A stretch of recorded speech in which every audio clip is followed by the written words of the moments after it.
Halo teman-teman sekalian, berjumpa lagi dengan saya Andri Atagoran di Ngobrol-Ngobrol Santai atau Ngos-Ngosan podcast andalan saya. Ini podcast sudah berdiri di tahun 2021, sudah mulai jalan di tahun 2021. Sempat tertunda sekitar 4 bulan ya, Sule ya. Kau sering nonton tidak saya punya podcast? Saya nonton cuma 1 kali dengan Kak Korsakeng. Dengan Kak Korsakeng ya. Ya masih banyak sih sebenarnya Rio, hanya karena mungkin engkau salah satu dari bukan pelanggan setianya saya. Siap. Nah, tapi saya bersyukur sekali di akhir tahun ini kau bersedia hadir di sini, bro. Nah, bagi saya kau itu spesial. Kenapa spesial? Karena hadir di tahun baru, menjelang tahun baru ya. Sekarang kan tanggal 31 Desember. Sebentar lagi, berapa jam lagi kita akan merayakan tahun baru 2022.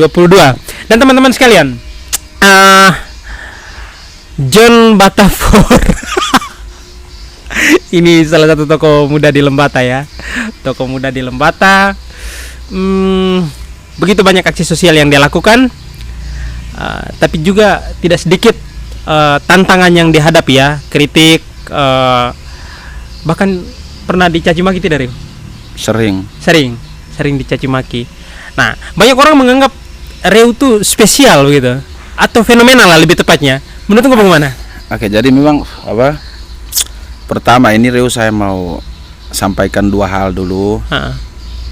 Yang pertama, saya patut berterima kasih untuk Reu karena sudah mau publikasikan tentang acara kita ini. Karena kata terima kasih itu bagi saya itu sangat dalam, Reu ya. Hari ini, saat ini juga Reu lihat anjing-anjing ini selalu ada di sekitar saya, anjing-anjing. Bagi manusia kebanyakan mereka binatang dalam tanda kutip negatif kan.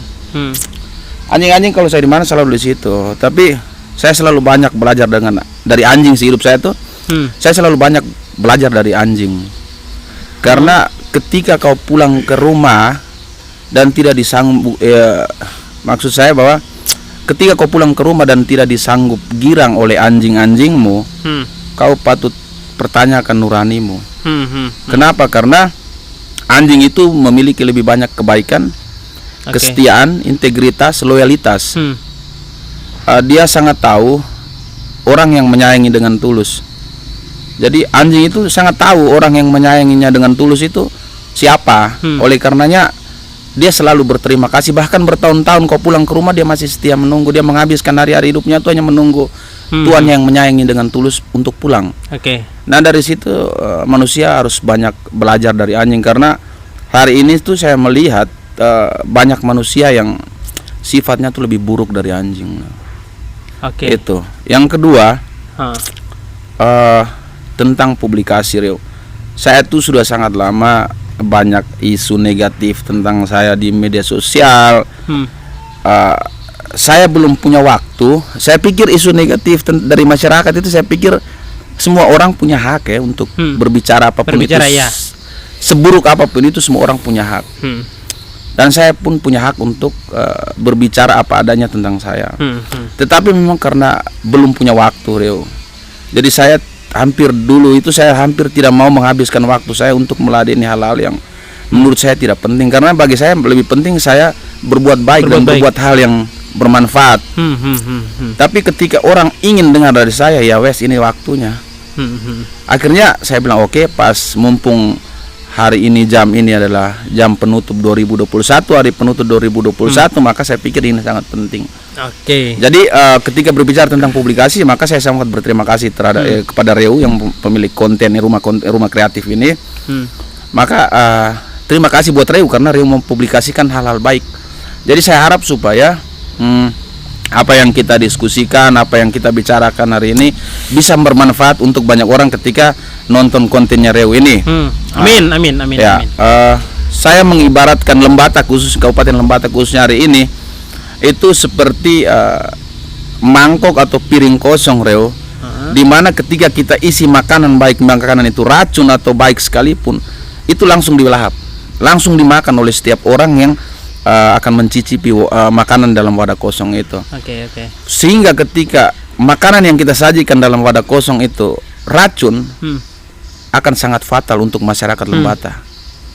Oleh karenanya kita juga sebagai manusia yang positif, kita harus siapkan makanan-makanan positif. Ini ada hubungannya juga dengan Reo punya konten ini. Ketika Reo mempublikasikan hal-hal positif, maka saya pikir sangat ketika Reo mempublikasikan hal-hal seperti ini, saya pikir sangat bagus, Reo. Tergantung setiap orang yang mau mendengar dan melihat ini. Mudah-mudahan banyak yang nonton ya. Banyak orang yang menonton dan tidak, itu saya pikir urusan kedua. Tapi yang terpenting kita punya hak untuk mempublikasikan apa yang mau kita sampaikan. Tapi bicara soal anjing tadi, Reo, kalau saya tuh di rumah, kalau saya datang anjing malah gonggong saya.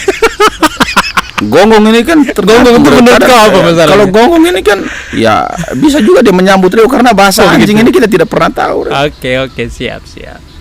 Nah, Reo, saya lebih banyak itu tuh, Reo, saya bagaimana belajar insting dari hewan, Reo. Iya. Jadi insting kebinatangan kita sebagai manusia harus diasah lebih tajam, Reo. Ya, itu yang saya jalani selama ini dalam kehidupan saya, termasuk berbuat baik, Reo. Berarti di 2020 harus lebih binatang lagi dong? Iya, 2020 saya harus lebih binatang lagi, menggunakan insting kebinatangan itu. Enak. Nah, Reo, bicara sampai engkau di titik yang apa ya? Sampai di titik tertentu tuh memang banyak sanjungan, pujian, karena begitu banyak aksi sosial yang kau lakukan tuh, entah itu secara sendiri ataupun dengan komunitas teman-teman di relawan komunitas Taman Daun ya. Oke. Ada banyak hal yang kau dapat di puncak ketika engkau melakukan aktivitas sosial, semakin dikenal begitu. Banyak orang melihat bahwa itu sebagai langkah awal kau untuk pencitraan dalam urusan politik. Ada yang bilang begitu. Tapi kan tidak semua orang bisa merekam jejak kau punya dari awal. Ya toh? Menarik. Nah, engkau bisa cerita sedikit tidak? Kenapa kau bisa tiba-tiba sampai ya dulu ya saya tahu kau toh, saya tahu kau dulu. Seperti apa? Kita hidupin sama-sama susah nih. Dulu sempat ada cerita waktu kamu ke Jakarta awal-awal untuk kumpul sepatu semuanya. Nah, itu kira-kira bisa share sedikit tidak? Ada pengalaman-pengalaman pahit tidak di awal-awal begitu? Oke, yang pertama begini, Rewe. Sering teman-teman saya ketika mereka bermedia sosial, mereka selalu sampaikan ke saya bahwa John, ini banyak orang yang bilang bahwa kenapa aksi sosial yang kau lakukan, kebaikan yang kau lakukan, kau harus publikasikan. Mereka sampai pakai istilah dalam Injil, pesan dalam Injil bahwa ketika tangan kanan memberi, ya ketika tangan sebelah memberi, tangan sebelah tidak boleh tahu. Nah, di situ kita setiap orang itu tuh memaknai secara beda-beda kan. Jadi kalau kalian mau pakai dasar Injil, saya juga bisa bantah argumentasi kalian pakai dasar Injil juga. Coba kalau sebagai orang Katolik, ada tidak kebaikan yang dulu Yesus lakukan? Contoh, Yesus memberi makan 5.000 orang. Tetapi Yesus mempublikasikan itu kelasnya Yesus sebagai Tuhan. Hanya beda waktu itu syukur tidak ada Facebook, sehingga murid-murid Yesus itu tidak gunakan publikasi, gunakan lewat Facebook. Akhirnya dia publikasikan lewat buku, yakni Alkitab. Jadi saya pikir ya tidak jadi suatu masalah. Kembali seperti tadi mangkok kosong. Jadi diisi dengan hal-hal positif, kegiatan-kegiatan sosial.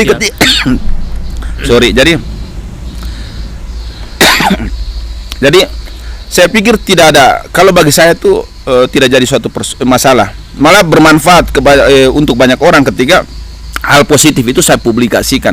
Seperti mangkok kosong, saya isi makanan-makanan yang bagus, maka masyarakat pada umumnya itu tidak hanya makan makanan yang buruk terus atau konsumsi hal-hal negatif yang dipublikasikan lewat media-media sosial. Nah, soal pencitraan tadi. Soal pencitraan, urusannya dengan politik. Saya pikir mungkin pas akhir tahun jadi saya perlu berkomentar tentang politik. Saya pikir sah-sah saja, normal-normal ketika orang melihat seseorang atau saya melakukan hal-hal baik pas menjelang momentum politik, maka mereka bilang, oh ini pasti ada maunya, pasti ada keinginan untuk maju dalam kontestasi politik. Saya pikir tidak jadi masalah, semua orang punya hak berkomentar, baik itu buruk atau baik, terserah, semua orang punya hak, dan saya juga punya hak untuk berpolitik. Bukan saya punya hak untuk berpolitik, bukan ke situ. Memang benar bahwa semua orang punya hak, semua masyarakat, setiap masyarakat punya hak untuk berpolitik.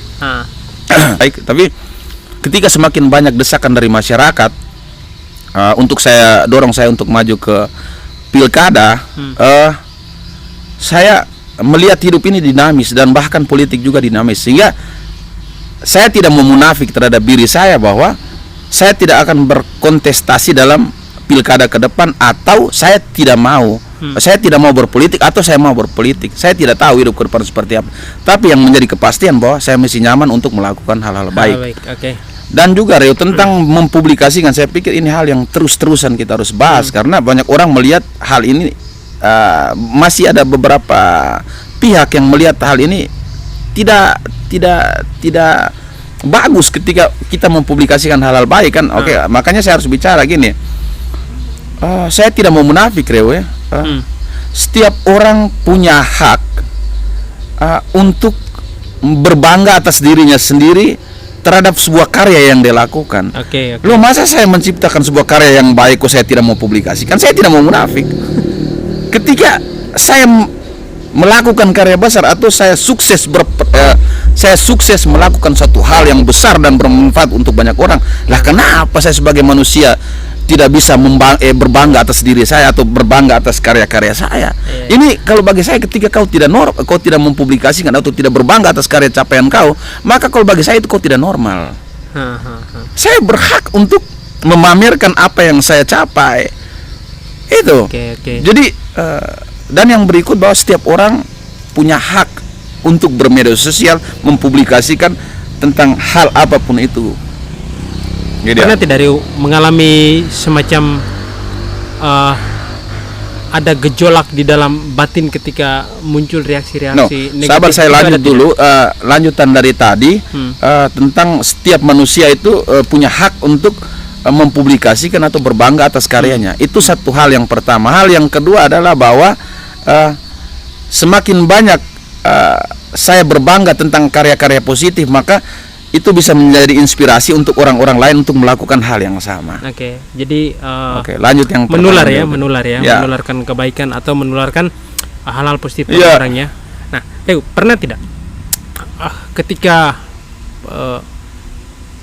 menyampaikan atau mempublikasikan hal baik yang kau lakukan, lalu muncul reaksi-reaksi negatif? Memang tidak sedikit juga pujian ya, tidak sedikit juga banyak orang yang menyanjungi, bahkan ada yang terinspirasi untuk mau ikut bersama begitu. Tapi kan tidak sedikit juga yang ya komentar-komentar negatif, ya menjurus ke sarkastis juga. Nah, pernah tidak sampai di satu titik itu Reo mengalami semacam sebuah pergolakan batin yang cukup hebat begitu? Pernah. Begitu? Itu manusiawi, Reo. Jadi saya tidak mau bilang bahwa diri saya malaikat, Reo. Saya manusia, Reo. Tentang pertanyaan Reo tentang pernah tidak suatu ketika saya mengalami pergolakan batin ketika sangat banyak isu negatif juga selain positif terhadap diri saya. Itu pernah, Reo. Suatu ketika saya sampai minta teman-teman akrab saya untuk datang. Saya akhirnya secara sepintas, secara dangkal memutuskan untuk saya harus tunjukkan ke orang bahwa yang saya lakukan ini betul-betul murni dari diri saya. Saya sampai mau memutuskan untuk Taman Daun, saya mau mencari orang atau menggantikan saya sebagai koordinator. Lalu saya berdiri di atas, saya jalan sendiri lalu saya jalan sendiri untuk melakukan aksi-aksi sosial dengan nama saya sendiri. Contoh, John Batafor Charity atau John Batafor apa begitu, pakai nama John Batafor, bukan nama Taman Daun, sehingga Taman Daun jalan sendiri, John Batafor jalan sendiri. Saya minta teman-teman punya masukan, Reo. Artinya apa? Artinya supaya jangan ada penilaian negatif dari orang. Lebih pasnya saya menunjukkan kepada orang bahwa minta maaf, bukan di sini saya bukan sombong ya, Reo, tidak. Saya mau meluruskan itu bahwa waktu itu akhirnya bahwa saya mau menunjukkan kepada orang bahwa ini loh, saya tanpa Taman Daun saya bisa jalan sendiri. Saya mau pakai nama saya, bukan Taman Daun. Saya minta masukan dari teman-teman karena saya tidak bisa jalan sendiri pun. Saya juga belum bisa berpikir dan menemukan solusi sendiri. Saya panggil teman-teman kasih masukan, semua tidak sepakat. John, nanti kau terlalu Terlalu labil. Kalau terlalu labil atau kau terlalu dangkal, kau kurang dewasa. Akhirnya iya juga ya, saya kurang dewasa nih. Saya akhirnya menyadari diri saya, saya kurang dewasa ini. Saya bilang, jadi bagaimana? Ya kau tetap jalan dengan Taman Daun. Tetap jalan dengan Taman Daun. Akhirnya saya bilang pertimbangan dari teman, akhirnya saya bilang oke, kita tetap jalan dengan Taman Daun. Saya sampai begini, Reo. Coba masyarakat kalian bayangkan bagaimana kalau saya tidak pakai nama Taman Daun. Contoh, setiap aksi-aksi besar saya lakukan itu tuh pakai nama Taman Daun. Ketika saya melakukan aksi-aksi besar itu pakai nama John Batavor. Itu jangan sampai pemikiran lebih buruk lagi. Ya, jangan sampai pemikiran lebih buruk. Sementara maksud saya bukan ke situ. Itu. Nah, saya harap maksud pertanyaan Rio ke situ atau beda? Oke. Dan sebenarnya dalam perjalanan ini kan kau juga sering untuk istilahnya melakukan campaign terhadap spirit gemohing ya. Gemohing, oke. Spirit gemohing. Itu sejak tahun Oke, jadi bicara tentang spirit gemohing, kita belum masuk ke histori ya awal kenapa saya sampai pada titik ini kan. Nanti kita mungkin bisa masuk ke situ. Nah, bicara tentang gemohing, Reo, ini menjadi penting karena saya masih sangat ingat jelas itu kita mulai angkat, kita merasa penting dan harus diangkat budaya gemohing ini. Itu waktu tanggal 3 Juli tahun 2020.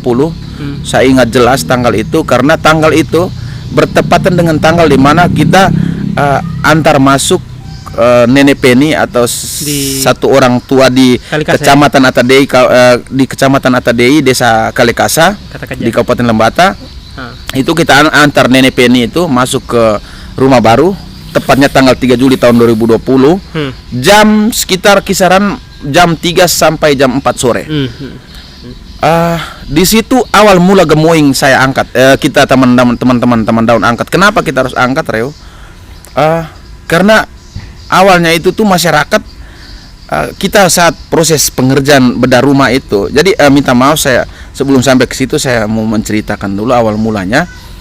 Itu waktu itu kita teman-teman Taman Daun jalan bagi sembako, sembako Covid, sembako Covid. Jadi bagaimana waktu itu awal-awal Covid ya? Awal-awal Covid, Reo. Jadi bagaimana masyarakat itu bisa tenang di rumah, tidak harus beraktivitas di luar. Akhirnya masyarakat tenang di rumah bagaimana, sementara banyak masyarakat tidak punya penghasilan pokok.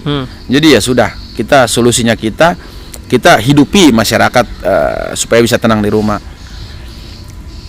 Kita jalan dari desa ke desa, akhirnya sampailah kita di rumahnya Nenek Penny. Kita bawa sembako mau kasih Nenek Penny. Jadi kita awalnya tidak kenal Nenek Penny ini siapa.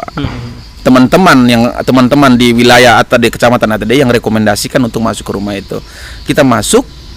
Begitu masuk itu pikiran kita untuk bagi sembako itu sudah hilang. Karena saat masuk kita lihat kondisi rumah Nenek Penny. Dengan Nenek Penny ini, dia adalah seorang janda yang sudah sangat tua, lalu hidup sendiri. Dan juga hidup itu dia kesehariannya itu hanya tidur, bangun, duduk, dan berbaring di atas bangkai kotoran. Ya, bangkai kotorannya sendiri, dia tidur di situ. Reo, yang seperti itu hanya ada di binatang, Reo. Binatang. Sementara Nenek Penny ini manusia, Reo. Manusia. Jadi langsung kita berpikir melihat kondisi rumah yang sudah merubuh. Apalagi bagaimana ketika musim hujan tiba atau angin kencang datang, pasti rumah roboh dan dia akan mati tertumpuk bangunan yang roboh dan di atas debu kotorannya waktu itu. Langsung saya bilang ini tidak bisa. Kita tidak pikir lagi soal sembako. Saya bilang ini tidak bisa. Nenek Penny harus dimanusiakan sebagai manusia yang layak. Dari waktu itu tuh di dalam pikiran tuh tidak ada pernah pikir bilang uangnya dari mana, uang berapa banyak yang harus disiapkan. Saya langsung spontan ngomong ke teman-teman di depan Nenek Penny di dalam rumahnya bahwa besok kita harus bangun rumahnya. Besok, Reo. Sementara hari itu tuh kami di Kaikasa. Tapi itulah kita Taman Daun.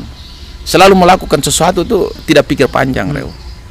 Ini menarik, Reo. kita zaman now itu melakukan sesuatu tidak pikir panjang. Motivasi atau hal prinsip, lebih pada prinsip hidup saya dari dulu itu, Reo. Ketika mulai menempuh perjalanan dengan jarak sekian ratus kilometer. Contoh, mungkin nanti teman-teman yang menonton konten ini kan orang-orang dari luar Lembata, kita kalau pakai contoh untuk ke daerah sini mungkin mereka tidak tahu. Saya kasih contoh saja, menempuh perjalanan dari Jawa Timur sampai ke Jawa Barat bisa tidak menempuh dengan ketika menempuh perjalanan dari Jawa Timur sampai Jawa Barat dengan modal sepeda motor dan bensin 1 liter. Oke. Bisa tidak? Saya tanya banyak teman-teman, mereka bilang, oh tidak mungkin, mustahil. Masa perjalanan ratusan kilometer itu lu pakai sepeda motor dan hanya bensin 1 liter. Saya bilang, ya inilah kalian, ini bedanya saya di sini. Saya pasti bisa sampai. Mereka, kok bagaimana bisa? Saya bilang, iya. Intinya bahwa mulai dulu. Jadi ini persoalan masyarakat saat ini, persoalan manusia saat ini adalah soal persiapan di awal mula start. Saya bilang, iya, soal tadi ya. Jalan saja, biar bensin 1 liter kita jalan saja. Nanti bensin habis di mana, tinggalkan kendaraan di situ, lalu jalan kaki loh. Tuhan sudah ciptakan kita punya kaki. Persoalan pasti banyak orang akan berpikir, nanti saya punya motor ini tinggalkan di tengah hutan, lalu orang curi. Nah ini, orang kan takut kehilangan harta duniawi kan. Saya tidak pernah takut, ya motor hilang biar. Intinya bahwa goalnya kau sampai pada titik finish, sampai. Jalan kaki, Tuhan ciptakan kaki ya jalan. Ketemu di jalan saat orang ada kendaraan lewat, orang baik hati, bro mari numpang Reu, sampai di sana. Saya teringat Injil lagi nih, kalau kau mau ikut, Yesus kan bilang kalau kau mau ikut saya ya tinggalkan semua keluargamu, harta benda. Iya, jadi saya begitu. Ini kan ini persoalannya bukan berapa lama waktu tempuh, tapi persoalannya adalah bahwa poinnya adalah bahwa kau bisa sampai ke garis finish atau tidak. Itu goalnya sampai. Nah kembali ke persoalan Nenek Penny tadi. Akhirnya saya ngomong teman-teman, oke, besok kita harus bangun rumah untuk Nenek Penny. Semua diam karena bagi teman-teman kita di Teman Daun itu bukan hal baru.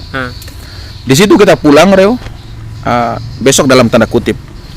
Di situ kita pulang hanya butuh 3 hari, Reo. Kita langsung start bangun rumah untuk Nenek Penny. Bangun rumah untuk Nenek Penny. Akhirnya di luar anggota Taman Daun juga teman-teman mulai kumpul. Ada yang semen 1 sak, ada yang usuk 1 batang, ada yang paku karat 1 kilo, ada yang punya uang mereka donasikan. Kita publikasikan waktu itu. Jadi siapapun yang mau berdonasi, sumbang, titip rezekinya lewat kita Taman Daun, oke mari. Kalau tidak juga kita tetap jalan. Kita Taman Daun begitu. Kalau tidak pun kita tetap jalan, Reo. Tapi akhirnya dalam waktu singkat rumah selesai dibangun. Tepatnya 3 Juli kita antar Nenek Penny masuk ke rumah baru. Nenek Penny waktu itu buta, Reo. Buta, tidak bisa melihat. Di situ kita merasa sedih, lalu banyak hal-hal menarik yang saya pelajari di situ, bahwa kita teman-teman semua dan masyarakat ingin bahwa Nenek Penny melihat secara langsung seperti apa kondisi rumahnya saat ini. Tetapi akhirnya saya berkesimpulan bahwa Nenek Penny mengajarkan kita bahwa sekalipun nenek tidak melihat, tetapi mata hatilah yang lebih tajam untuk melihat bersama rasa. Itu. Kembali tentang gemoying. Saat pengerjaan sebelum selesai itu, kita melihat kok masyarakat ini banyak yang cuek, tidak mau bantu kita. Jadi di situ tuh kita melihat bahwa sifat individual masyarakat tuh semakin tinggi, Reo. Sifat individual semakin tinggi. Mungkin ya banyak program-program pemerintah yang terlalu memanjakan masyarakat, tapi ya it's okay lah. Di momen ini saya belum mau untuk mengkritisi program pemerintah. Tetapi yang pasti akhirnya saya bilang kita harus hidupi gemoying. Karena dengan gemoying, tanpa ada program bantuan atau duit dari manapun, kita mampu untuk berjalan dengan sumber daya atau kekayaan kita sendiri, kekuatan kita. Jadi ini budaya warisan nenek moyang harus betul-betul kita jaga. Akhirnya kita di situ kita bilang kita harus hidupi gemoying. Nah, mempelajari gemoying, Reo. Di dalam gemoying itu ada istilah yang namanya persamaan hak dan kewajiban, solidaritas, cinta kasih. Nah, tentang hak dan kewajiban, Reo, Dari situlah kita berpikir untuk bangun rumah, bedah rumah ini tidak hanya habis di Nenepeni. Kita harus bangun juga di kecamatan-kecamatan lain. Karena tentang hak dan kewajiban, kue pembangunan harus rata. Membangun sesuatu, berbuat satu tanpa ada sekat-sekat. Itulah Gemoing. Dari situ kita belajar untuk bagaimana hidup di Gemoing terus. Akhirnya banyak perubahan, banyak hasil baik di situ. Nenepeni, dan menjadi catatan penting bahwa 1 tahun berikutnya di tanggal yang sama, jam yang sama, Nenepeni meninggal. Itu hal yang tidak pernah kita lupa sepanjang sejarah hidup kita Taman Daun. Tidak jadi pernah bayangkan antar dia masuk rumah di tanggal yang sama, tahun depan, jam yang sama, Nenepeni putus napas lepas meninggal. Kita bersyukur karena Nenepeni meninggal sebagai manusia yang layak. Dia tidak mati di atas kotoran bangkainya sendiri. Itu mungkin pesan yang harus didapat. Ya, di situ lalu Nenepeni meninggal di jam yang sama. Akhirnya kita bilang, oh ini berarti Nenepeni mau titip pesan bahwa budaya Gemoing, warisan nenek moyang ini kita harus hidupkan terus. Karena dengan Gemoing kita masyarakat bisa maju tanpa prinsipnya bahwa kita masyarakat bisa maju secara mandiri. Oke. Nah, dalam perjalanan ini kan startnya mulai dari 2020 awal ya. Oke. Gemoing ya. Setelah itu 2021 full nih sampai dengan akhir tahun nih. Yang kau lihat seperti apa Gemoing? Artinya Gemoing akhirnya setelah sebelum itu memang Gemoing kita sudah hidup, tapi kita tidak sadar bahwa itu adalah Gemoing. Sebelum itu kan kita sering melakukan aksi sosial, kita patungan 1.000-2.000 rupiah, ya kita berbuat hal baik. Tapi kita tidak pernah sadar bahwa inilah Gemoing. Akhirnya dengan Nenepeni kita sadar, oh Gemoing itu ternyata begini. Kita tinggal lanjutkan saja. Oke, jadi setelah dari situ perjalanan merefleksi ketika Reo mau mengajak saya untuk refleksi sepanjang tahun 2021. Saya melihat sampai hari ini Gemoing sangat sukses. Ya, bukan kita yang pertama mendirikan Gemoing atau angkat tentang Gemoing, tapi saya pribadi sudah ada di masyarakat ya. Saya sudah ada di masyarakat sejak dulu. Tapi saya pribadi dengan teman-teman Daun sangat bersyukur dan bahagia karena Gemoing hari ini sangat sukses dengan adanya beberapa kegiatan Taman Daun lewat bingkai Gemoing. Sudah banyak sih Reo kegiatan-kegiatan kalau kita sosial. Lihat satu-satu kan agak sepanjang tahun 2021 ini ada berapa rumah Reo? Ya, ketika Reo tanya ada berapa banyak proyek sosial yang kita lakukan, saya tidak bisa menghitung atau saya tidak bisa sampaikan di sini berapa jumlahnya karena begini, kita bukan LSM atau lembaga berbadan hukum yang punya donatur sehingga kita harus kasih laporan data, laporan setiap kegiatan, laporan. Kita tidak punya perhitungan. Jadi kita melakukan kebaikan itu ya selesai sampai di situ. Jalan saja. Kita tidak punya memori, kita tidak punya memori tentang berapa banyak yang sudah kita lakukan karena kita mau laporkan ke siapa. Ya. Tapi yang akhir yang pada bulan-bulan yang baru-baru sini ya paling terakhir tentang kerja jalan di Pur ya. Ya, di kecamatan jadi jalan kabupaten yang menghubungkan kecamatan Wulandoni dan kecamatan Nagawutun. Kita kerja perbaikan jalan. Kita hanya tutup atau perbaikan segmen-segmen atau titik-titik kritis yang selalu berpotensi dan bahkan sudah terjadi kecelakaan di situ. Jadi kita bersyukur dengan Gemoing akhirnya material lokal dan non lokal terkumpul. Dan sangat banyak masyarakat yang antusias untuk terlibat dalam kegiatan Gemoing tersebut. Saya merasa pribadi, saya usia yang begini kecil, tapi akhirnya saya bisa. Ini saya harus bangga loh. Saya harus bangga karena, saya kecil gini karena saya dulu pikir gitu loh. Saya kecil gini, tapi akhirnya, saya bisa komporin begini banyak masyarakat, termasuk orang tua terlibat di dalam situ. Baik terlibat secara langsung ataupun tidak langsung. Sangat banyak masyarakat yang terlibat. Mulai dari kerja secara langsung atau yang kumpulin duit, masyarakat yang kumpulin duit juga banyak, semua terlibat dalam situ. Akhirnya kita melihat Gemoing itu sukses, terus potensi kecelakaan sudah sangat berkurang dengan adanya perbaikan jalan itu, lalu waktu tempuh juga semakin berkurang. Dan mereka sangat dengan senang hati ya untuk turun Gemoing. Dan akhirnya saya melihat setelah itu saya melihat ada beberapa desa anak-anak muda mulai bergerak mandiri hidupi Gemoing, bergerak mandiri lewat Gemoing tadi. Saya bahagia di sini. Teman-teman sekalian, cerita tentang Gemoing ini nanti bisa pantau di Legan TV ya. Ya. Nanti linknya saya share di. Mungkin Reo harus jelaskan tentang Gemoing karena yang akan melihat kontennya Reo kan bukan hanya orang Lembata yang mengerti atau Lamolet yang mengerti tentang Gemoing kan. Jadi gemoing itu kalau dalam bahasa Indonesia itu kan gotong royong. Cuman kalau dalam istilah kita di daerah sini itu gemoing. Sama dengan gotong royong. Cuman saya melihat gemoing itu lebih dalam dari saya melihat gemoing lebih dalam dari gotong royong. Karena termasuk ada nilai cinta kasih, persaudaraan, persamaan hak dan kewajiban, semua ada di dalam situ. Dan filosofi gemoing adalah manusia tidak dapat hidup sendiri, dia membutuhkan orang lain untuk hidup. Nah, kembali lagi ke Tadeo. Tadeo ini kan orangnya termasuk beberapa teman-teman yang pernah terlibat juga melihat kadang-kadang kita susah untuk mengimbangi.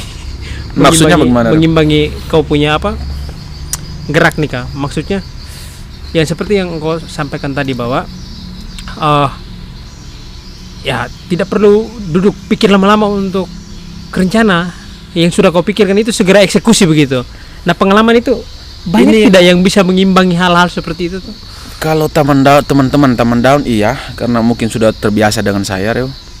Tapi kalau soal itu ini bukan settingan, tapi memang banyak saya hobi juga ya. Saya hobi dan saya nyaman di situ, Reo.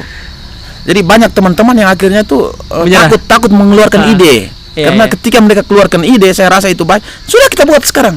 Hubungi telepon ini. Jadi jangan tunggu lama-lama. Dari kau saja, dari teman-teman juga. Dari teman-teman. Yang kau rasa pas langsung eksekusi. Buat. Gitu. Oke. Langsung buat. Ada banyak tidak teman-temannya akhirnya mundur begitu? Tidak. Semua tetap bertahan. Semua tetap bertahan. Hanya merasa lucu positif ya. Oke. Semua kita ini tidak ada persiapan, tiba-tiba jalan, nanti kalau tidak persiapan malah. Tapi itulah seperti tadi, Reo. Saya kembali ke prinsip hidup kami, prinsip hidup saya. Menempuh jarak ratusan kilometer harus dimulai dengan langkah pertama. Kalau langkah pertama kau tidak mulai, harus butuh persiapan. Ya, jadi kalau menempuh jarak ratusan kilometer dengan modal pas-pasan, bensin 1 liter dengan sepeda motor, ya kalau kau tidak mau mulai, ya kapan kau mau mulai? Sementara kondisi ekonomi kau terbatas, kau hanya mampu beli 1 liter bensin, ya kapan kau mau menunggu itu? Kapan? Ya harus mulai. Harus mulai. Banyak orang pikir saya ini orang kaya.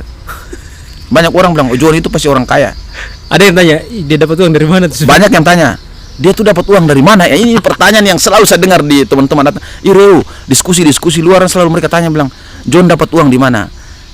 Saya hanya tertawa, lalu saya bilang ke teman-teman yang datang memberi informasi itu, bahwa saya bilang, saya sedikit ya, tidak banyak sayangkan. Saya sayangkan bahwa kenapa mereka harus mencari tahu dari mana uangnya. Kenapa hal pertama yang tidak mereka lakukan adalah bersyukur. Bersyukur artinya, saya yang tidak punya jabatan di pemerintahan apapun, saya sudah bisa melakukan hal baik. Dan saya yang usia begini muda, saya sudah bisa melakukan hal baik. Dan saya yang ekonomi pas-pasan, saya sudah bisa melakukan hal-hal baik. Kenapa hal itu tidak disyukuri? Sudah banyak masyarakat susah yang terbantu, termasuk rumah-rumah orang akhirnya bisa hidup layak. Kenapa kita tidak syukuri lebih dulu? Setelah itu baru mencari tahu. Kenapa mencari tahu itu tuh harus dikedepankan? Ini yang saya sayangkan di situ. Artinya menurut kau orang-orang kita sangat susah untuk bersyukur atau? Entahlah, tergantung bagaimana setiap orang menerjemahkan maksud saya. Nah, Reo, dari sekian banyak orang yang tanya ya, entah itu di diskusi di warung kopi ataupun diskusi di media sosial, banyak orang bertanya begitu. Tapi ada orang tidak yang bertanya langsung ke kau soal baik dari mana donatur atau uang yang kau dapatkan atau teman daun dapatkan untuk membiayai aksi-aksi sosial itu. Jadi menarik, Reo. Ini pertanyaan yang selalu sering ditanyakan oleh banyak orang. Saya mau katakan pertama begini, berbuat baik itu tidak sulit. Itu yang pertama. Bahwa begini, Reo, berbuat baik itu tidak sulit. Jangan memulai sesuatu dengan uang. Jadi banyak orang itu kan selalu ketika orang melakukan perbuatan baik, dia selalu bertanya bahwa uangnya dari mana. Jadi begini, saya mau katakan bahwa berbuat baik itu bukan berapa banyak uang yang kau miliki, tetapi seberapa pedulinya kau terhadap sesama. Itu dulu yang harus kau tanamkan dalam kau punya diri dan pikiran, sehingga ketika kau mau melakukan hal apapun, jangan mendahulukan uang di muka, tetapi lebih kepada kau punya jiwa dan insting kebinatangan tadi. Ya, itu Saya punya satu kisah menarik, Reo. Selalu sering saya ketika diminta untuk pimpin doa saat makan, di mana ada beberapa orang di situ, saya diminta, John, tolong pimpin doa saat makan. Saya doanya sederhana, Reo. Oke, let us pray. Marilah kita berdoa. Ya Tuhan, berkatilah orang yang hari ini tidak punya atau tidak memiliki makanan hari ini. Amin. Itu saja. Itu saja. Akhirnya saat saya berdoa, saya bilang, ya Tuhan, berkatilah orang yang tidak punya, ya Tuhan, berkatilah orang yang tidak memiliki makanan hari ini. Amin. Semua orang bukan jawab amin, tapi tertawa saat sedang doa. Akhirnya saya tertawa balik mereka. Yang mereka tertawa ini apa? Apakah doa saya salah atau apa? Nah, itu yang saya mau jelaskan maksud di sini, bahwa berbuat baik itu mudah. Tanpa harus uang, itu berdoa tidak punya uang. Jadi engkau ketika saat makan, ketika berkelimpangan atau memiliki makanan, engkau jangan pernah lupa bahwa engkau ketika engkau memiliki makanan, engkau jangan pernah lupa bahwa masih banyak saudara-saudarimu, orang-orang di mana yang hari ini mungkin saja tidak memiliki makanan. Mereka ada kelaparan di mana. Jadi jangan lupa berdoa untuk mereka. Orang kebanyakan saat makan mereka masih sempat berdoa begini, Reo. Tuhan, berkatilah makanan yang sudah disediakan ini. Bagi saya ini satu hal yang selalu membuat saya merasa terganggu, bahwa manusia ini selalu meminta lebih dari Tuhan. Kenapa? Karena dia sudah punya makanan, dia berdoanya kan bahwa Tuhan, terima kasih atas berkat-Mu hari ini. Tuhan, berkatilah makanan ini. Berarti bahwa dia sudah tahu bahwa ini berkat dari Tuhan makanan ini. Kenapa kau minta lagi, Tuhan berkati lagi? Berarti kau minta dobel dari Tuhan kan? Sementara masih banyak orang yang hari ini mungkin tidak memiliki makanan. Kenapa engkau tidak berdoa saja buat mereka? Jadi berbuat baik itu mudah. Oke, jadi mengenai donatur, sebelum saya masuk ke situ, saya mau bercerita sedikit begini, Reo. Saya pada sampai titik ini pernah, entahlah berapa tahun lalu, saya sudah lupa, saya tidak begitu ingat tahun berapa. Tetapi ada hal menarik yang tidak pernah saya lupa. Saya sempat ke salah satu desa di Kabupaten Lembata di sini. Ketika itu saya lagi semangat-semangatnya bangun taman baca dan donasi buku bacaan. Di situ, Reo, saya saat tiba di itu desa, saya melihat anak-anak itu jalan berkilo-kilometer dari rumah mereka menuju menuju sekolahnya mereka. Mereka jalan kaki, lalu ada yang tidak pakai sendal, ada yang tidak pakai sepatu, ada yang sepatu ada tetapi sudah nganga. Sudah terbuka robek semua. Ada yang sepatunya sudah robek tapi dipaksa pakai untuk pergi sekolah. Lalu tas-tas sekolah juga ada yang pegang di kantong plastik, ada yang sisip di belakang di sini. Jadi di situ akhirnya saya bilang, aduh Tuhan, dulu saya begini, kenapa sampai begini? Kenapa sekarang itu masih begini terus? Aduh Tuhan, dulu saya begini, tapi kenapa sekarang masih ada begini? Akhirnya di situ saya memutuskan, Reo, tanpa berpikir panjang lebar, saya lalu langsung memutuskan bahwa jadi gini, kebiasaan saya itu, Reo, dan kita di Taman Daun itu berbuat sesuatu tanpa pikir panjang lebar. Itu yang mungkin nanti teman-teman bisa kasih masuk ke bait pertama tadi, bahwa berbuat sesuatu jangan pikir panjang lebar. Dalam hal begini, contohnya begini, Reo. Ketika ada orang yang kelaparan di sana, masa engkau harus diskusi panjang lebar berhari-hari, bahkan berbulan dan tahun untuk bisa beri beras 1 kilo ke dia, sementara dia di sana itu sudah lapar mau mati. Ya langsung saja, jangan sampai engkau diskusi panjang lebar. Di sana sudah berhari-hari, berbulan-bulan diskusi panjang lebar. Setelah itu akhirnya beras engkau kumpulkan dapat, engkau antar beras kan dia sudah mati. Jadi hal-hal seperti itu tuh harus cepat, jangan bertele-tele. Oke, saya kembali lagi ke cerita tadi. Di situ saya langsung memutuskan, Reo, aduh Tuhan, bagaimanapun caranya juga pikiran saya langsung waktu itu langsung lari ke Jakarta. Kenapa Jakarta? Karena di sana saya pikir bahwa Jakarta itu pasti kualitas sepatu bekasnya masih baik dan banyak orang kaya di sana. Bukan berarti saya mau mengemis di orang kaya.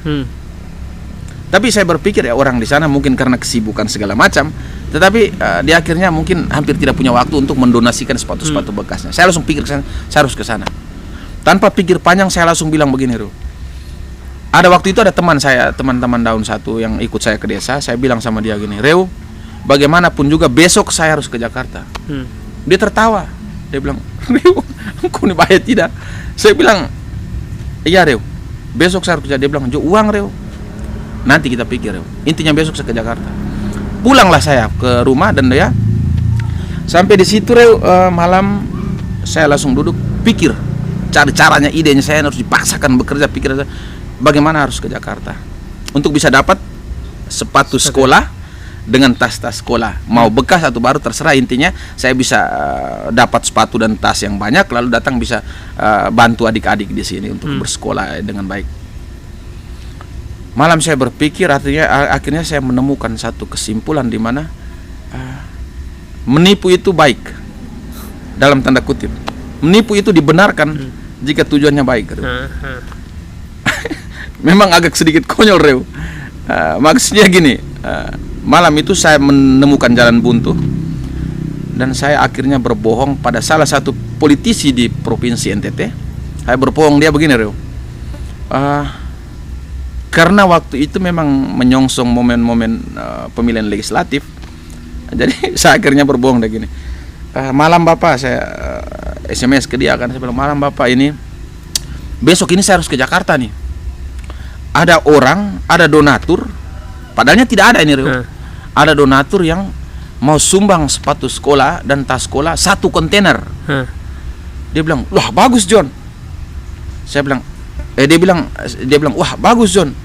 Lalu dia bilang, lah persoalannya di mana? Saya bilang, nah ini persoalannya tuh di sini Bapak. Saya tidak punya duit untuk bisa sampai ke Jakarta. Saya bilang Bapak ini, tapi dia maunya saya harus serah terima di Jakarta. Dia tidak bisa kirim, saya harus serah terima di Jakarta. Paling saya menipu dia Reu. Saya menipu dia bahwa tidak ada donatur, tidak ada satu pasang sepatu pun, tidak ada satu buah tas sekolah pun waktu itu, tidak ada. Saya hanya menipu supaya saya bisa sampai di Jakarta dulu. Akhirnya dia bilang, oke, kirim nama lengkap ke sini, saya booking tiket. Malam itu juga Reu, dia langsung booking tiket Reu. Hanya pergi saja, pulang baru saya pikir nanti berpikir. Oke, tiket sudah saya miliki malam itu Reu. Paginya saya langsung ketemu Bapak Oli di sini. Bapak Oli bilang, saya omong Bapak Oli bilang, Bapak Oli tidak pernah tahu, bilang saya berencana mau ke Jakarta. Dan saat itu tuh pertama kali saya injakan kaki di Lembata. Dan pertama kali, dan waktu itu pertama kali saya injakan kaki di Jakarta. Saya tidak pernah tahu Jakarta seperti apa. Saya pergi Bapak Oli masih di Taman Daun. Ada sapu-sapu halaman di sini Taman Daun. Saya bilang, Bapak Oli, sebentar saya mau Jakarta. Sebentar saya mau ke Jakarta Bapak Oli. Bapak Oli sudah cukup kenal saya, karakter saya cukup kenal. Lalu Bapak Oli yang tertawa senyum, lalu bye. Bye. 0 rupiah Reu. So Bapak Oli saya tidak punya uang sama sekali. Di situ Bapak Oli kumpul sama anaknya Archie 150 ribu. Akhirnya dari Bapak Oli dan anaknya terkumpul 300 ribu untuk saya. Tiba-tiba teman satu saya namanya Andri, dia datang membawa uang 200 ribu. Betul ya, dia 200 ribu.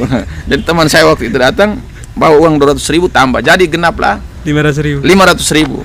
Saya bilang, wah ini modal nih, sudah modal cukup, saya bisa sampai Jakarta. Entah bagaimana saya hidup, belum berpikir kemudian.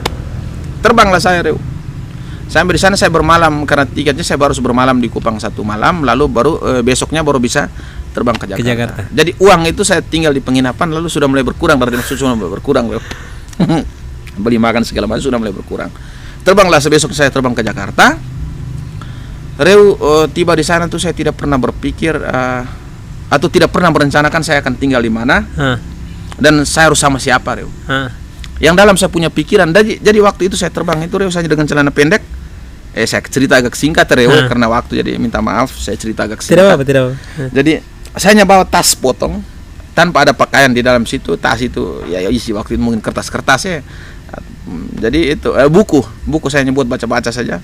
Ya, tapi memang saya cuma malas baca, hanya simbol saja. Nah, jadi saya celana pendek, sendal jepit, baju singlet, naik pesawat, Reo. Dalam pesawat perjalanan ke Jakarta itu saya lalu berpikir, Reo, Tuhan, ini kalau seandainya saya tidak berhasil kumpulkan sepatu dari orang-orang yang baik, pada akhirnya saya akan memilih jalan buntu, yakni saya akan jadi debt collector atau preman atau entah mau pergi bunuh orang di mana, intinya orang bayar saya mahal, lalu uangnya saya bisa lebih dulu belanja sepatu dan tas sekolah, setelah itu saya masuk penjara tidak apa-apa.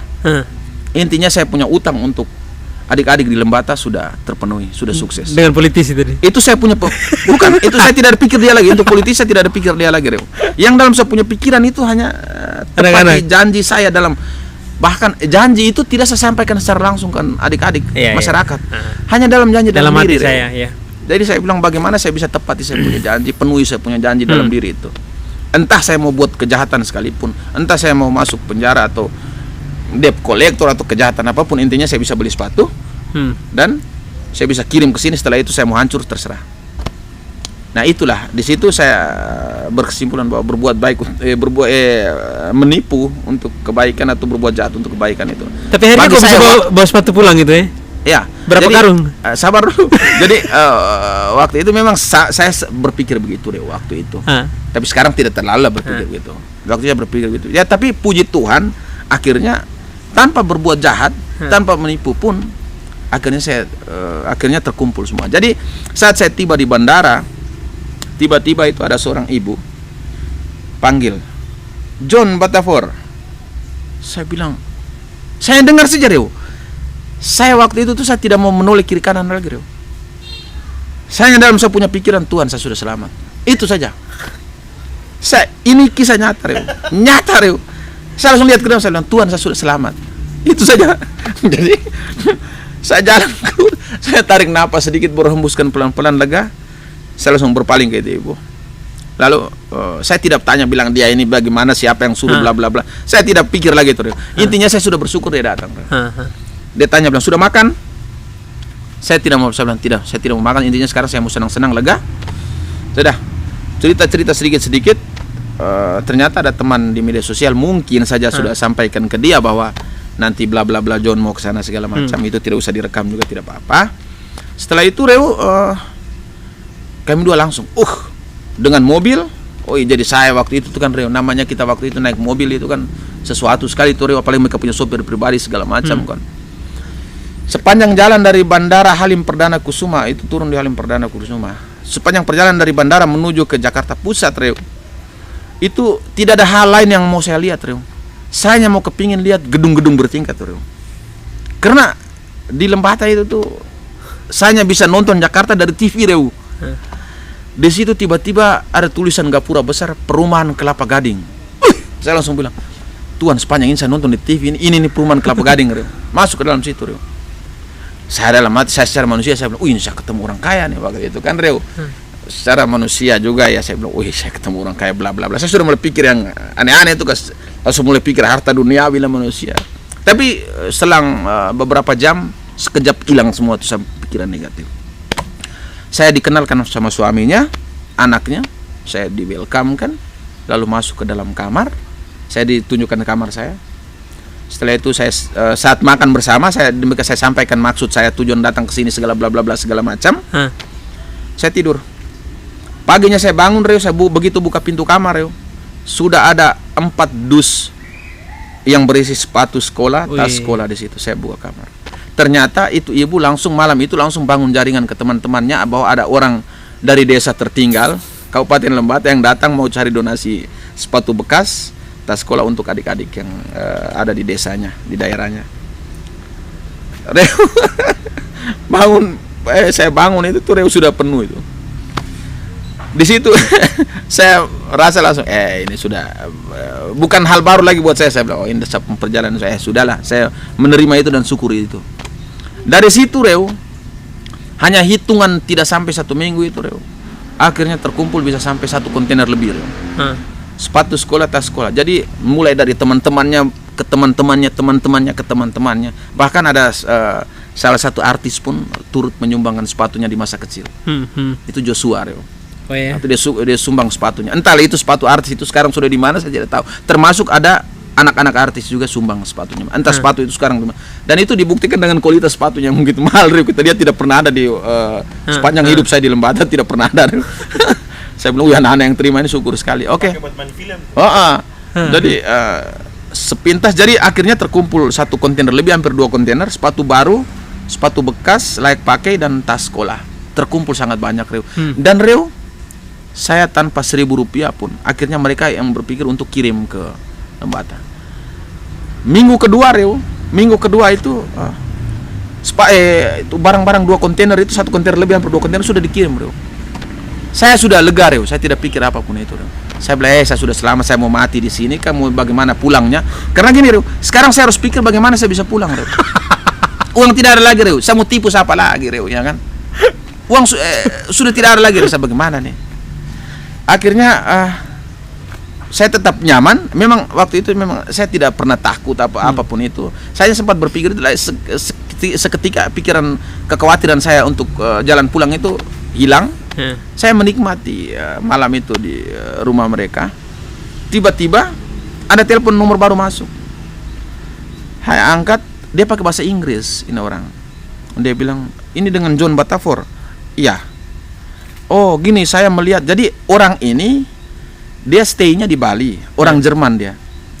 Ternyata sepanjang perjalanan beberapa bulan tahun itu dia melihat aktivitas saya di Facebook, di mana saya bergelut di bidang sosial pendidikan, membangun taman baca di beberapa desa, lalu donasi buku bacaan.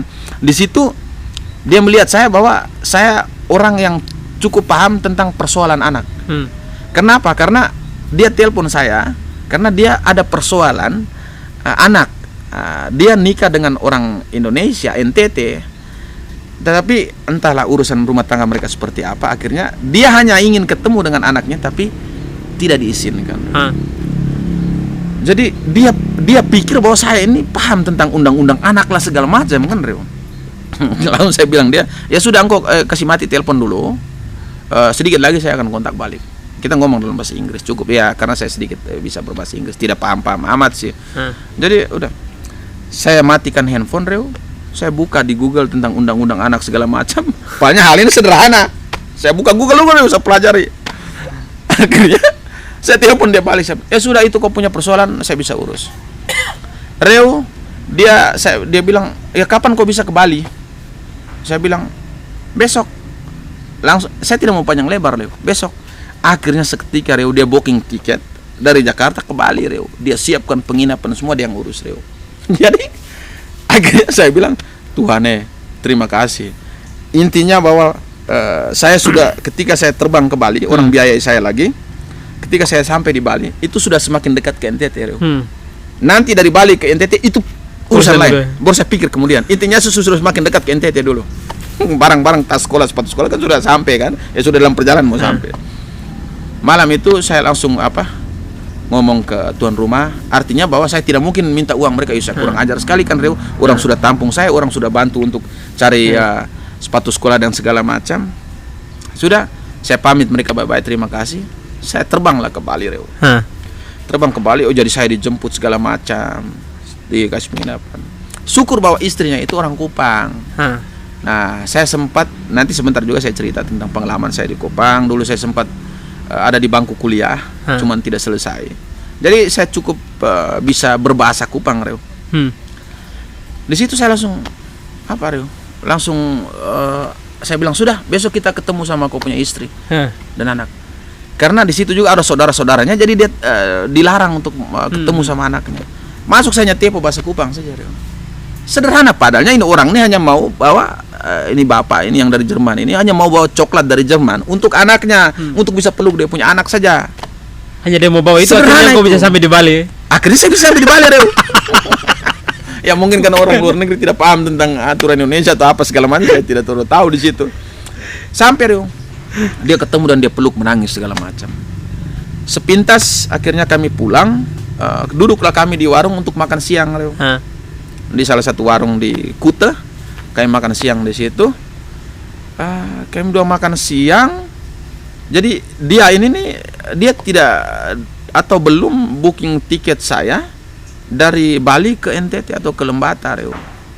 Dia hanya beli tiket untuk sampai di Bali, Reo. Jadi kami dua sedang makan, ceritalah kami tentang saya punya aktivitas sosial dengan teman daun. Kami cerita. Dalam sedang kami cerita, tiba-tiba itu ada 2 orang berkewarganegaraan Polandia, cewek. Mereka datang ke kami karena mereka waktu itu tuh makan di samping kami. Lalu mereka dengar kami cerita dalam bahasa Inggris kan, cerita tentang taman daun, aktivitas saya. Akhirnya mereka tertarik. Mereka bilang, boleh nimbrung, boleh gabung dengar diskusi ini, cerita-cerita ini. Kami bilang, oke, gabunglah kami cerita. Reu, seketika itu saya punya pikiran, itu otak ular sudah mulai lari itu. Otak ular sudah mulai lari. Itu jadi saya tuh selalu ada momen-momen tertentu tuh saya harus tiba-tiba tuh dipaksakan untuk berpikir kreatif dan cepat. Jadi saya langsung pikiran bilang, ternyata sebelumnya itu program volunteer di Taman Daun belum ada. Saya langsung tipu dia, tipu lah. Oh ya, kita di Taman Daun ada program volunteer di mana kita bisa mengizinkan teman-teman asing, wisatawan asing untuk bisa gabung join dalam program kegiatannya Taman Daun. Dia bilang, serius John, bisa? Iya, kita ada program volunteer. Reo, saya tidak pernah berpikir bagaimana dia mau tinggal di mana, makan minum, saya tidak pernah berpikir. Akhirnya dia bilang, John, itu bagus itu. Jadi kami bisa bermain sama anak-anak sambil berwisata ke Lembata. Saya bilang, bisa. Dia tanya, syaratnya bagaimana? Reo, saya kan belum susun itu segala macam kan. Saya bilang, ya, setiap orang mau melakukan perbuatan baik kok masa dipersulit.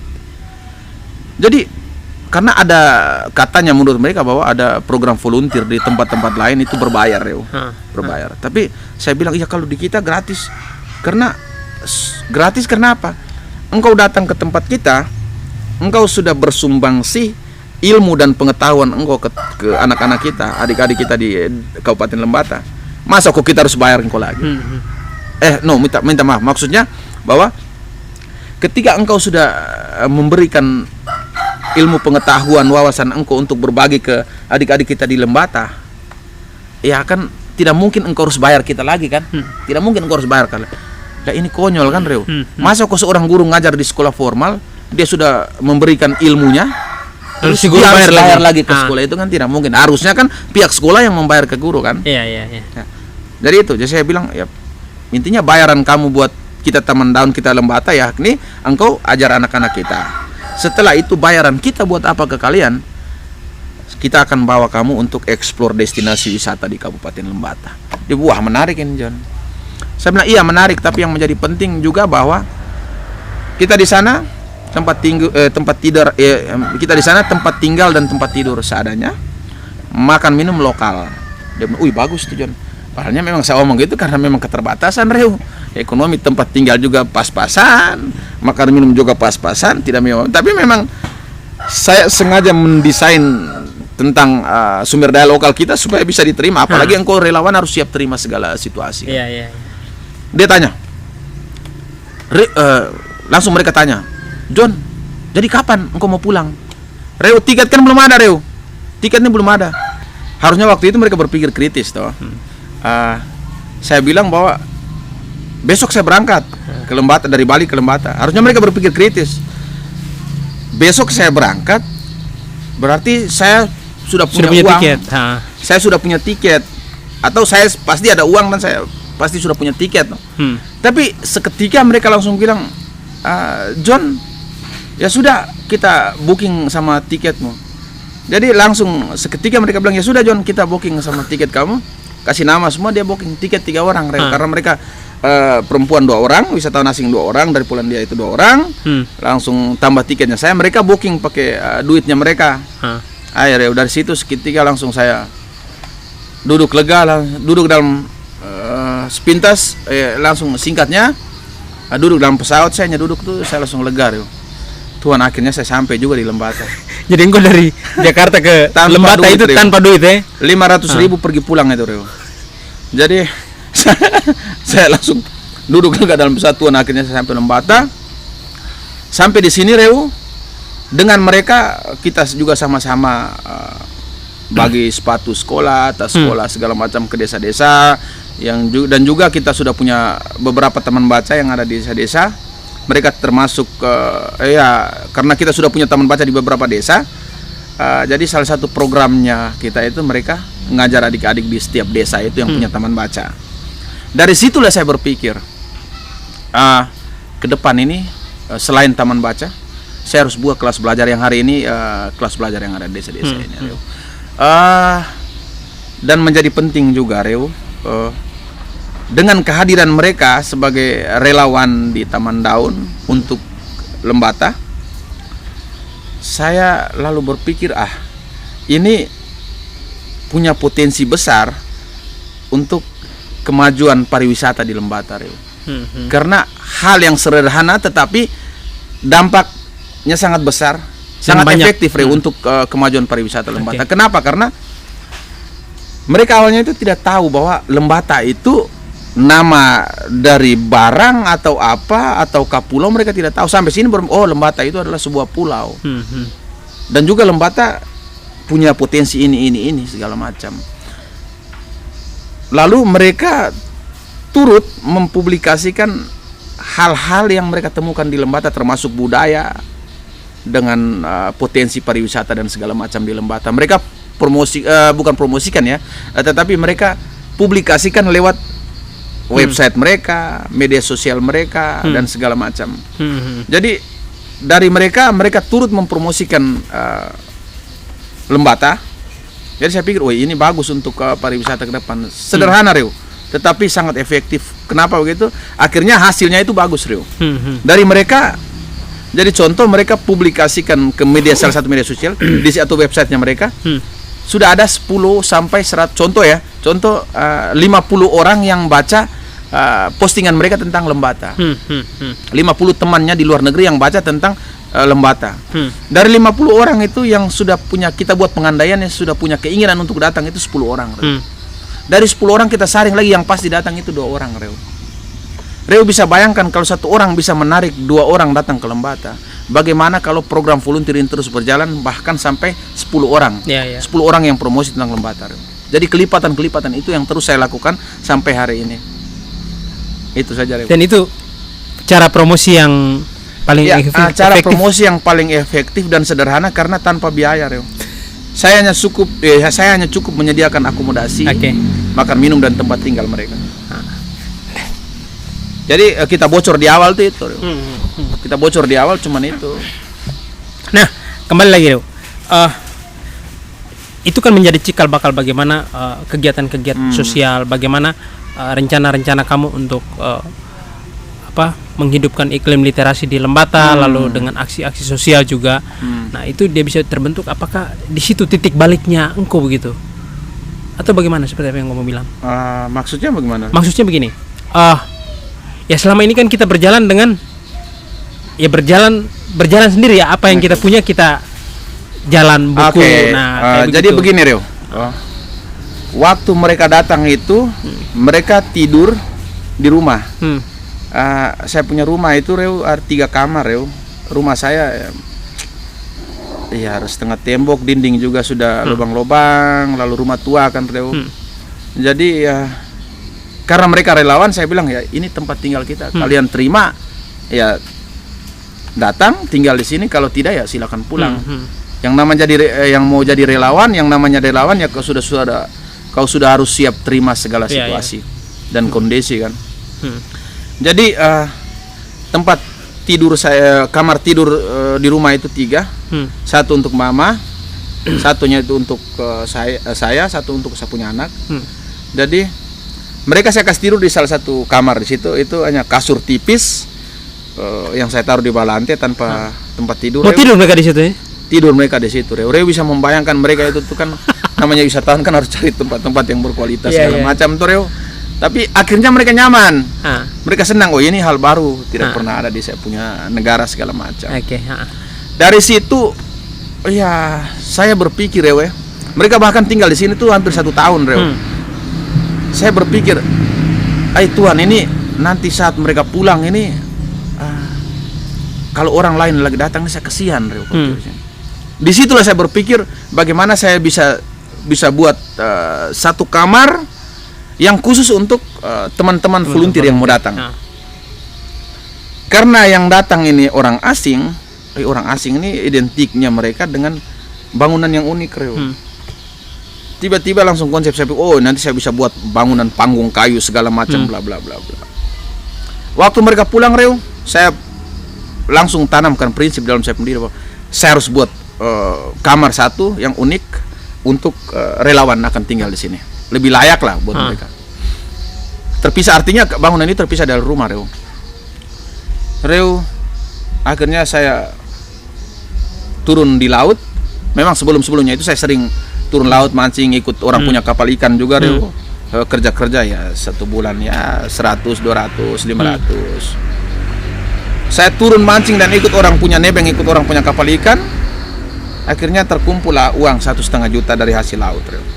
Dari 1,5 juta itu saya langsung buat homestay yang hari ini sudah ada ini Reo. Dari uang 1,5 juta. Bangun saja dulu Reo. Nyicil ya. Jadi memang syukur ada satu teman tukang juga, saya bilang dia Reo bisa buat konsep panggung dari kayu begini. Oh bisa Reo. Sudah dia bilang kalau begitu saya ada uang kita langsung buat Reo. Jadi dari 1,5 juta itu akhirnya jadi hanya rangka kayu, panggung dengan atap, tanpa kamar mandi waktu itu dan tanpa dinding Reo. Lepas Reo. Saya bilang tidak apa-apa, intinya sehari-hari saya lihat bahwa saya sudah punya bangunan ini. 1,5 juta Reo. Dalam perjalanan tiba-tiba mungkin mereka posting atau bagaimana, ada orang dari luar negeri juga. Dia kontak, John saya kepingin mau jadi volunteer di Taman Daun, tetapi saya lebih kepada bukan murni volunteer, tetapi wisata. Istilahnya volunteerism. Jadi saya melakukan perjalanan wisata, tetapi di samping itu ketika saya punya waktu free, saya akan bergabung dengan kegiatan di Taman Daun. Oke, jadi maksudnya dia butuh penginapan Reo. Dia bayar itu ya? Siapa? Ya. Jadi dia butuh penginapan Reo. Oke. Saya bilang, ya penginapan di sini ada, saya kasih pilihan hotel-hotel di sini segala macam. Dia bilang, saya butuh yang lebih unik. Saya bilang, ya saya punya ada tapi belum selesai, hanya rangka kayu segala macam ini. Dia bilang, ya sudah, karena saya belum datang, saya langsung bayar di muka DP. Saya bayar di muka, langsung nanti engkau selesaikan supaya saya datang sudah selesai. Saya terima kan Reo. Namanya bisnis kan, dia tinggal berbayar kan. Dia volunteerism bukan volunteer. Iya. Jadi dia melakukan perjalanan wisata tetapi dia mau tinggal di penginapan yang berbayar. Jadi sudah, dia bayar di muka, uang itu saya langsung selesaikan satu bangunan homestay. Setelah itu dia mau minta kontrak sekian tahun. Saya bilang oke, jalan. Dari situ awalnya saya mau buat homestay itu Reo, murni untuk volunteer, relawan yang datang untuk mengabdi di Lembata. Lalu saya siapkan tempat tinggal gratis buat mereka untuk volunteer Reo.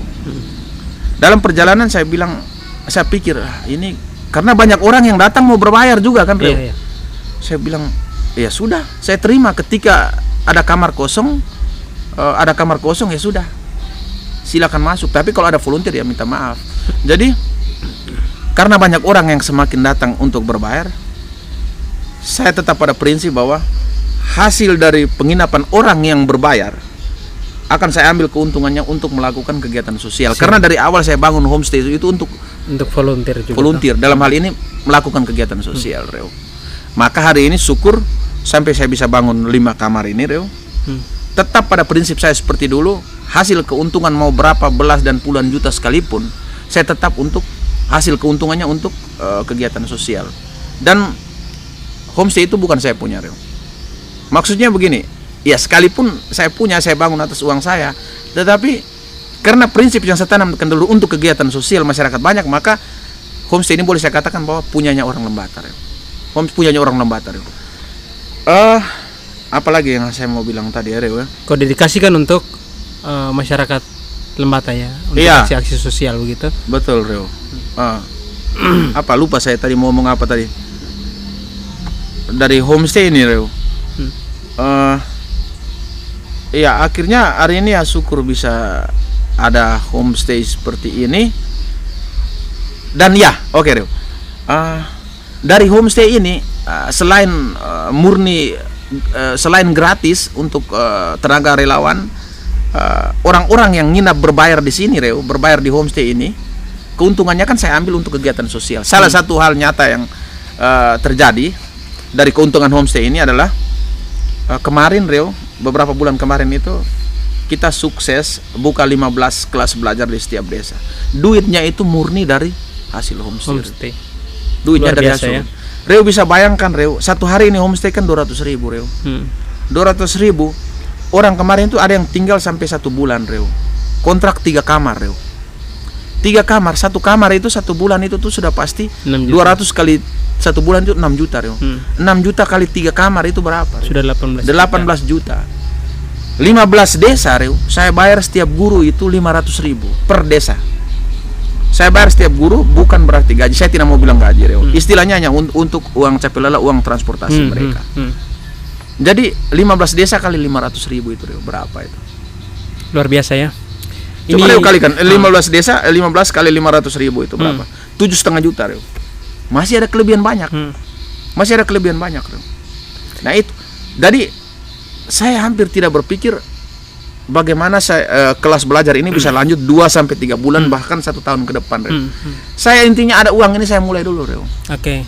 Nah di situ mungkin ada teman-teman yang mau patungan. Oke, mari patungan untuk biaya guru-guru ini karena kita tidak bisa berharap relawan lokal di sini Reo untuk setiap hari mereka ada di kelas belajar karena semua orang butuh ya semua orang mereka punya butuh waktu untuk cari uang. Ya semua orang punya mereka butuh uang untuk bisa. Tapi yang saya cari sini totalitas rutinitas untuk kelas belajar di sini Reo.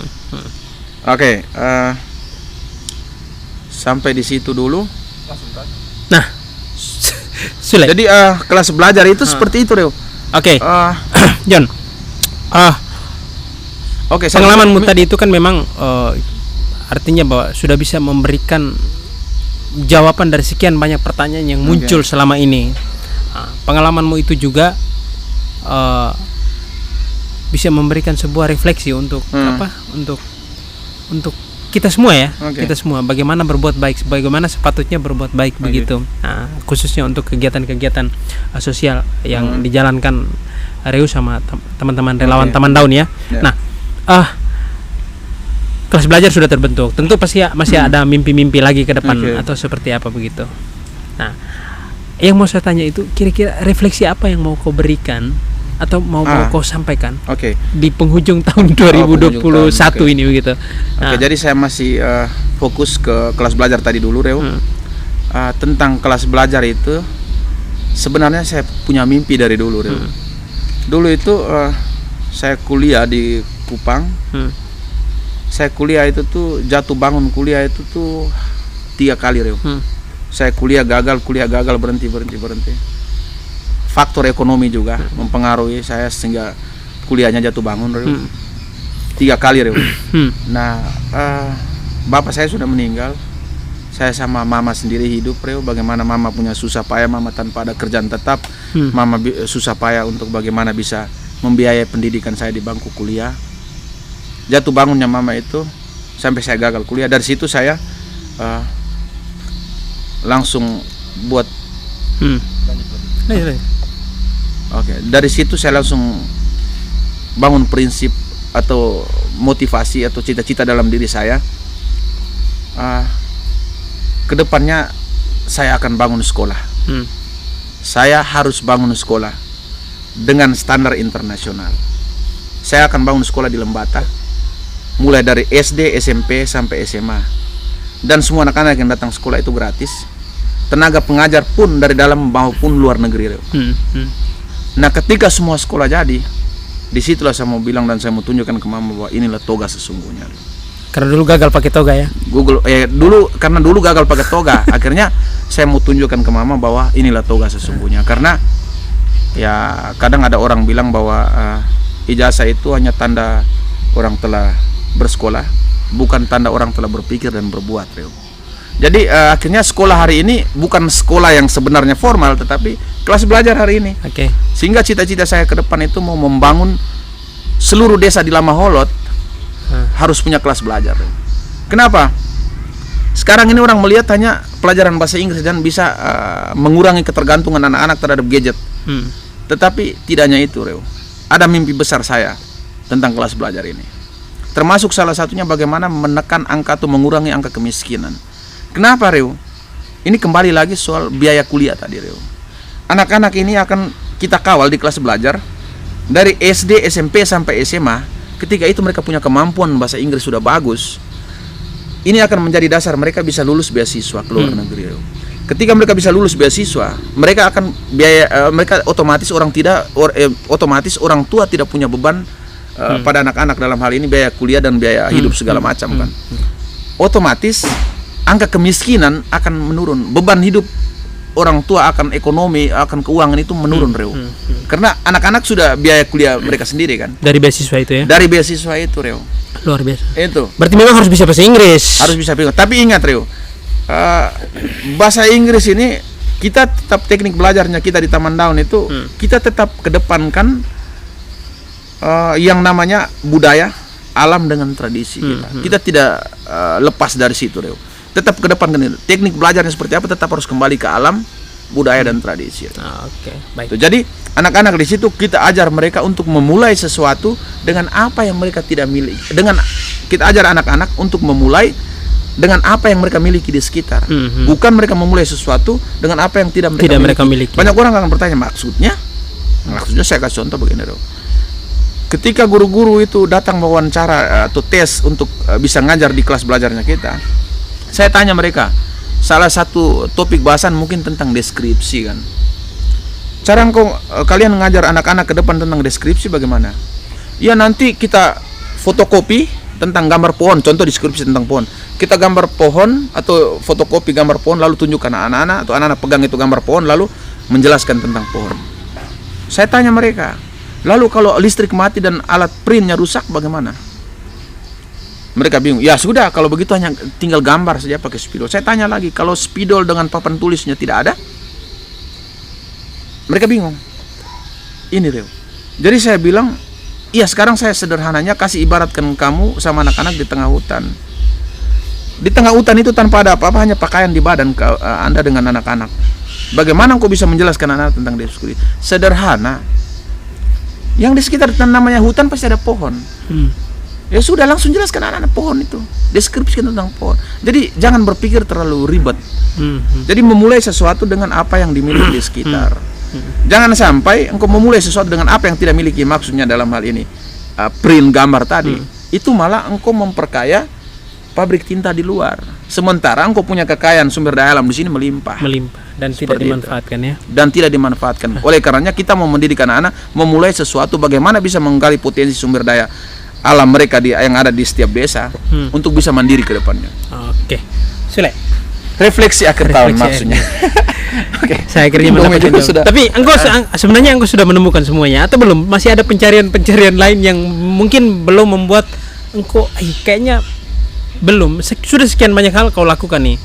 Dari ya taman baca masuk ke bagi buku, sepatu, nah setelah itu kegiatan sosial, ya lingkungan hidup, konservasi di lingkungan hidup, transplantasi terumbu karang, bedah rumah, sampai terakhir di kelas belajar ini sampai buka homestay untuk volunteer.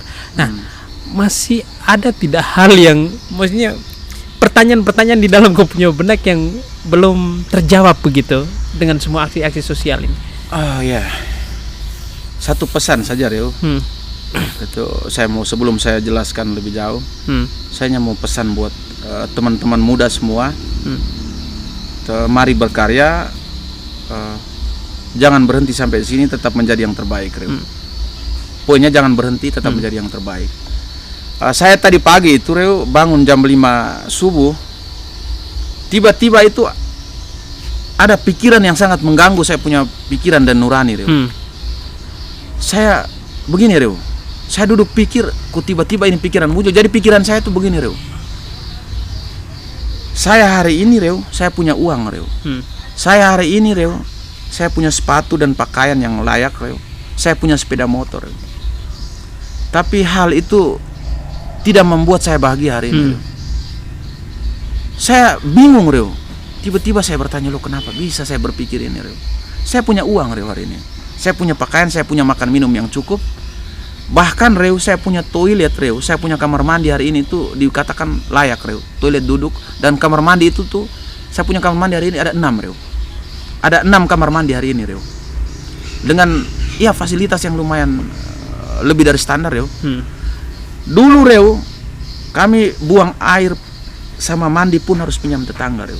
Tapi hari ini saya bisa pilih di mana saja, kamar mana saja saya bisa pakai, Reo. Tapi dengan makanan yang berkecukupan, uang yang ada, sepeda motor, tapi saya pikir saya tidak nyaman, Reo. Saya malah ingin kembali seperti dulu. Saya malah ingin kembali di mana saya tidak punya uang. Saya ingin kembali di mana saya tidak punya sepeda motor. Saya ingin kembali di mana dulu saya tidak punya rumah baru, Reo. Saya ingin kembali. Tapi akhirnya pertanyaan ini muncul. Loh kenapa bisa? Saya berpikir seperti itu. Sementara banyak teman-teman bilang, Reo itu kan bagus. Tapi saya pikir itu Reo itu bagus, tidak perlu. Jadi itu, Reo. Dan sampai hari ini, detik ini, Reo, tanda tanya itu masih ada, Reo. Masih ada. Belum tuntas. Ini yang saya bingung, Reo. Mudah-mudahan bisa terjawab di tahun-tahun berikutnya. Bisa terjawab. Jadi yang penting harus jadi binatang. Ya. Dan gemoy harus tetap jalan. Ya, Reo. Jadi pesan saya binatang harus jalan, ya. Untuk teman-teman muda, kita harus percaya diri bahwa kita bisa lebih dari yang terbaik. Banyak orang nih tanya saya begini, Reo. Banyak orang tanya dan kasih masukan gini, John, kenapa engkau tidak rubah penampilan saja? Mungkin lebih celana kain tisu, baju kemeja, jas segala macam, agak lebih rapi, elegan gitu. Nah, rambutnya agak lebih bagus. Tapi saya hanya mau omong bahwa untuk merubah satu wilayah itu tuh bukan penampilan, karena penampilan itu tidak bisa mampu untuk merubah satu wilayah, tapi hati dan pikiran. Enak. Ya. Wow, luar biasa. Itu. Jadi hati dan pikiran, ya. Ya, hati dan pikiran. Oleh karenanya saya mau pesan buat teman-teman muda, mari berkarya. Panggung ini hari ini, dunia hari ini tuh sudah terbuka lebar. Tinggal bagaimana kita naik panggung dan berkarya di situ. Kita tunjukkan bahwa kita bisa. Dan Reo, 2 hal yang menjadi penting di tahun 2021 dan 2022 nanti, yakni harus lebih menjadi binatang dan jangan pernah tinggalkan gemohing, Reo. Itu saja. Luar biasa. Harus menjadi lebih binatang dan jangan pernah tinggalkan gemohing. Karena binatang itu bisa hidup tanpa uang, Reo. Dan instingnya dia tidak bisa berbicara, tapi instingnya tuh lebih luar biasa dari manusia. Jadi insting kebinatangan kita harus lebih diasah, Reo.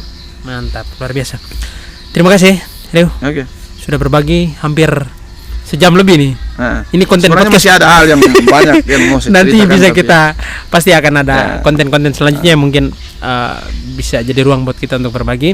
Tapi saya mau bilang ke kau bahwa ini pengalaman dari beberapa podcast yang saya buat, kau punya yang paling lama ini, Reo. Dan padat isinya sebenarnya. Belum apa-apa nih. Nanti kita bisa ulang lagi. Nanti kita bisa ulang. Sebenarnya masih ada banyak pertanyaan-pertanyaan juga muncul, tapi memang nanti akan ada saatnya buat Reo untuk bisa berbagi lagi. Yang jelas saya berterima kasih kepada Reo sudah bisa berbagi, sudah bisa membuka mata semua orang dari pertanyaan-pertanyaan yang mungkin muncul di benak mereka selama ini. Sudah bisa memotivasi teman-teman. Dan juga kalau ketika video ini tayang masih ada orang yang berpikir negatif atau berkomentar negatif, ya itu tidak apa-apa. Tidak persoal, itu akan saya jadikan sebagai masukan buat saya secara positif, karena dalam gemoing itu ada yang namanya itu pantun berbalas pantun, ejekan pantun berbalas pantun, itu ejekan negatif, tapi itu dalam kelompok gemoing dijadikan sebagai masukan yang positif, yang bagus toh. Okay. Terima kasih, Rewe, dan teman-teman sekalian. Ya, sudah podcast kita sudah banyak yang terjawab, dan selamat Natal juga untuk teman-teman semua. Selamat memaknai tahun baru 2022. Terima kasih. Terima kasih. Sampai jumpa. Setengah mati sih, saya lihat. Mati.